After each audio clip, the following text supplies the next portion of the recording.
Hi, welcome to my channel. Bharat మరియు ఆఫ్ఘనిస్తాన్ మధ్య జరగనున్న 3వ వన్డే మ్యాచ్ కు చెన్నైలోని ప్రసిద్ధ చేపాక్ స్టేడియం సిద్ధమైంది. ఇప్పటికే తొలి 2 వన్డేల్లో అద్భుత విజయాలు సాధించిన టీమిండియా సిరీస్ ను 2 విజయాలతో కైవసం చేసుకుంది. ఇప్పుడు కెప్టెన్ నేతృత్వంలోని భారత జట్టు చివరి మ్యాచ్ లో కూడా విజయం సాధించి ఆఫ్ఘనిస్తాన్ పై క్లీన్ స్వీప్ నమోదు చేయాలని లక్ష్యంగా పెట్టుకుంది. లక్నోలో జరిగిన 2వ వన్డేల్లో భారత జట్టు అన్ని విభాగాల్లోనూ ఆధిపత్యం చెలాయించింది. బ్యాటింగ్ లో గిల్ మరియు ఇషాన్ కిషన్ అద్భుత శతకాలతో చెలరేగగా బౌలర్లు కూడా కట్టుదిట్టంగా బౌలింగ్ చేసి భారీ విజయాన్ని అందించారు. ఇప్పుడు అందరి దృష్టి చెన్నై చేపాక్ పిచ్ పైనే ఉంది. ఈ మైదానం సాధారణంగా స్పిన్నర్లకు అనుకూలంగా ఉంటుంది. మ్యాచ్ ముందుకు సాగుతున్న కొద్దీ పిచ్ నెమ్మదిగా మారి స్పిన్ కు మరింత సహకరిస్తుంది. అందుకే టాస్ గెలిచిన జట్టు ముందుగా బ్యాటింగ్ ఎంచుకునే అవకాశం ఎక్కువగా ఉంటుంది. మొదట బ్యాటింగ్ చేసే జట్టు కనీసం 260 నుంచి 280 పరుగుల వరకు స్కోర్ చేస్తే రెండో ఇన్నింగ్స్ లో స్పిన్నర్ల సహాయంతో మ్యాచ్ ను నియంత్రించగలదు. అయితే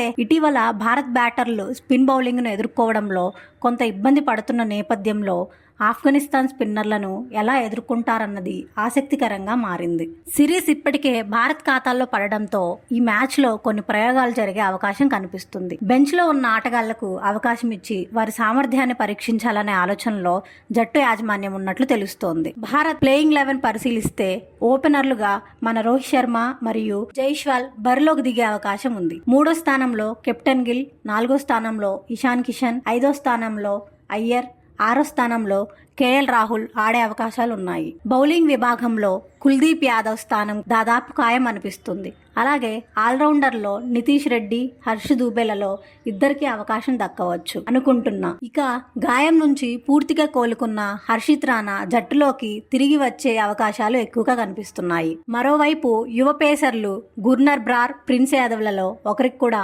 అవకాశం దక్కవచ్చు. అయితే ఈ మ్యాచ్ లో మరో ఆసక్తికర అంశం ఆఫ్ఘనిస్తాన్ జట్టు ప్రదర్శన. ఇప్పటికే సిరీస్ ను కోల్పోయినప్పటికీ చివరి మ్యాచ్ లో గెలిచి పరువు నిలబెట్టుకోవాలని ఆ జట్టు భావిస్తుంది. ముఖ్యంగా వారి స్పిన్ విభాగం భారత బ్యాటర్లకు సవాల్ విసిరే అవకాశం ఉంది. చేపాక్ వంటి స్పిన్ కు అనుకూలమైన పిచ్ పై ఆఫ్ఘనిస్తాన్ బౌలర్లు తమ అనుభవాన్ని ఉపయోగించుకుంటే మ్యాచ్ మరింత ఉత్కంఠభరితంగా మారవచ్చు.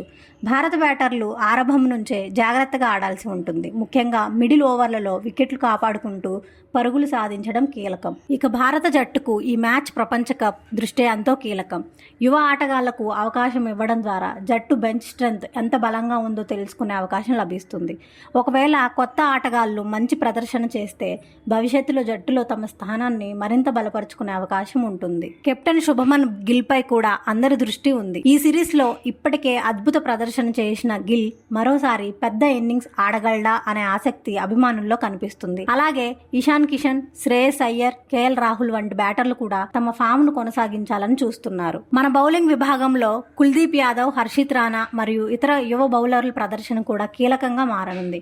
ముఖ్యంగా చేపాక్ పిచ్ పై స్పిన్నర్లు ఎలాంటి ప్రభావం చూపుతారో చూడాలి. భారత్ క్లీన్ స్వీప్ పూర్తి చేస్తుందా లేక ఆఫ్ఘనిస్తాన్ గెలిచి గౌరవప్రదంగా సిరీస్ ను ముగిస్తుందా అన్నది ఆసక్తికరంగా మారింది. మరి ఈ ప్రయోగాలు టీమిండియాకు ఎంతవరకు ఉపయోగపడతాయి? అవకాశం దక్కిన ఆటగాళ్లు తమ ప్రతిభను ఎలా నిరూపించుకుంటారు? మరి ఇందులో మీ అంచనా ఏమిటి? ఈ మ్యాచ్ లో ఎవరు స్టార్ పర్ఫార్మర్ గా నిలుస్తారు? భారత్ ఎన్ని పరుగుల తేడాతో గెలుస్తుంది? మీ అభిప్రాయాలను కామెంట్ సెక్షన్ లో తెలియజేయండి. వీడియో నచ్చినట్టయితే లైక్ చేయండి, షేర్ చేయండి, ఛానల్ ను సబ్స్క్రైబ్ చేయడం మర్చిపోవద్దు.